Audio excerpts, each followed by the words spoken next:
Hello guys, स्वागत है आपका आपके अपने चैनल में जिसका नाम है मैथ मस्ती की पाठशाला। तो आज का हमारा टॉपिक है class 10th NCERT book chapter number 2 polynomials, जिसमें आज हम बात करने वाले हैं geometrical representation of cubic polynomial and the geometrical meaning of the zero of cubic polynomial. तो चलिए वीडियो को स्टार्ट करते हैं। तो सबसे पहले मैं आपको एक क्विक रिवाइज करवा देती हूँ कि क्यूबिक पॉलिनोमियल होता क्या है। A polynomial of degree 3 is called a cubic polynomial। कोई भी पॉलिनोमियल जिसकी डिग्री 3 होती है, इसका मतलब उस पॉलिनोमियल में x की सबसे बड़ी पावर 3 होती है, तो उसे हम क्यूबिक पॉलिनोमियल बोलते हैं। ये पॉलिनोमियल की जनरल फॉर्म है px = ax³ + bx² + cx + d where a cannot be 0। अब geometrical representation of cubic polynomial को समझाने के लिए मैंने एक एग्जाम्पल लिया है क्यूबिक पॉलिनोमियल का, क्योंकि देखिए इस पॉलिनोमियल में भी x की हाईएस्ट पावर कितनी है, 3 है, तो ये क्यूबिक पॉलिनोमियल है। तो पॉलिनोमियल को y से डिनोट करते हैं, तो मैंने ले लिया y = px = x³ - 4x। अब ज्योमेट्रिकल रिप्रेजेंटेशन से क्या मतलब होता है? Geometrical representation of cubic polynomial का मतलब होता है क्यूबिक पॉलिनोमियल को ज्योमेट्रिकली रिप्रेजेंट करना, मतलब ग्राफ पर उसे प्लॉट करना।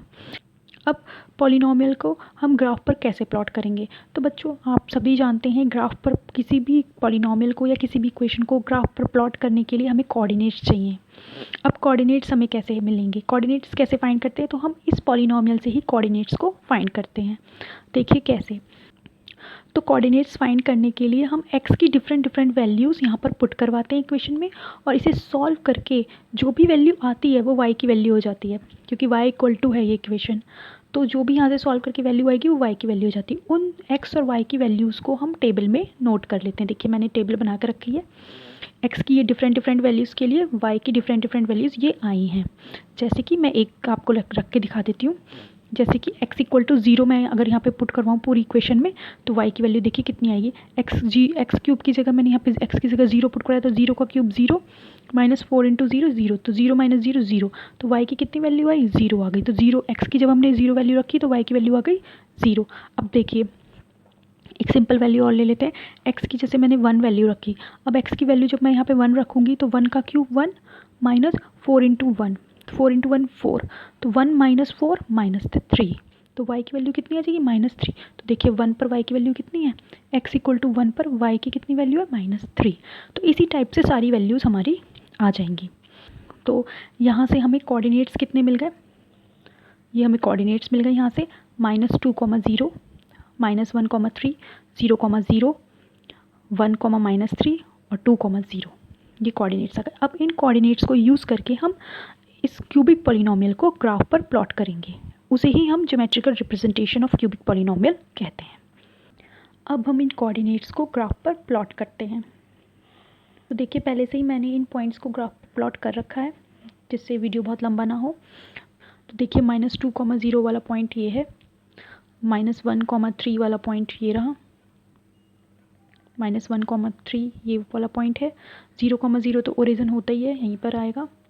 1, -3 वाला पॉइंट ये आया है, 2, 0 वाला पॉइंट ये आया है। अब इन सभी पॉइंट्स को रफली हम ज्वाइन कर लेते हैं। तो जब हमने रफली इन पॉइंट्स को ज्वाइन किया तो कुछ एक कर्व हमें मिला।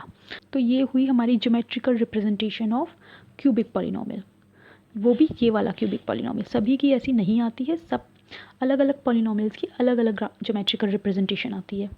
तो इस वाले पॉलिनोमियल की ज्योमेट्रिकल रिप्रेजेंटेशन ये आई है। तो अब हम बात करते हैं geometrical meaning of the zero of cubic polynomial. इसका मतलब होता है कि ग्राफ को देखकर अब आपको ज़ीरो को फाइंड करना है कि इस क्यूबिक पॉलिनोमियल के कितने ज़ीरो होंगे और उनकी क्या वैल्यू होंगी। तो अब इस ग्राफ को देखकर हम कैसे बताएंगे कि इस पॉलिनोमियल के कितने ज़ीरो हैं? तो जो भी हमें ग्राफ मिलता है हम देखते हैं कि वो एक्स एक्सिस को कितने पॉइंट्स पर कट कर रहा है। तो देखिए ये वाला ग्राफ जो है, एक्स एक्सिस ये रही, ये ग्राफ एक्स एक्सिस को एक इस पर कट कर रहा है, एक इस पॉइंट पर कट कर रहा है, और एक ये वाले पॉइंट पर कट कर रहा है। तो ये ग्राफ एक्स एक्सिस को कितने पॉइंट्स पर कट कर रहा है, 1, 2 एंड 3। तो इससे पता चलता है कि इस क्यूबिक पॉलिनोमियल के 3 ज़ीरो होंगे, जितने पॉइंट्स पर कट करेगा उतने ही ज़ीरो होंगे। अब हमें ये तो पता चल गया कि इस क्यूबिक पॉलिनोमियल के 3 ज़ीरो होंगे। अब अगर हमसे ये भी पूछ लिया जाए कि उन ज़ीरो की क्या वैल्यू होगी, तो ग्राफ एक्स एक्सिस को जितने पॉइंट्स पर कट करता है उन पॉइंट्स के जो कोऑर्डिनेट्स होते हैं उनका भी जो x वाला कोऑर्डिनेट होता है, यानी पहला वाला x को रिप्रेजेंट करता है, दूसरा कोऑर्डिनेट हमारा y को रिप्रेजेंट करता है, तो उनका भी जो x कोऑर्डिनेट होता है, जैसे यहाँ पे -2, 0 और 2, ये हमारे 0 की वैल्यू होती है, यानी x = -2, x = 0 और x = 2 इस पॉलिनोमियल के, मतलब इस पॉलिनोमियल के 3 0 होंगे। सो यहाँ से हमें पता चला x = -2, x = 0 और x = 2 are zeros of the cubic polynomial. तो ये तो हुई इस ग्राफ की बात, यानी इस क्यूबिक पॉलिनोमियल की बात। क्योंकि हर पॉलिनोमियल का ग्राफ अलग होता है, तो उस ग्राफ के अकॉर्डिंगली हर पॉलिनोमियल के ज़ीरोज़ भी अलग अलग होते हैं।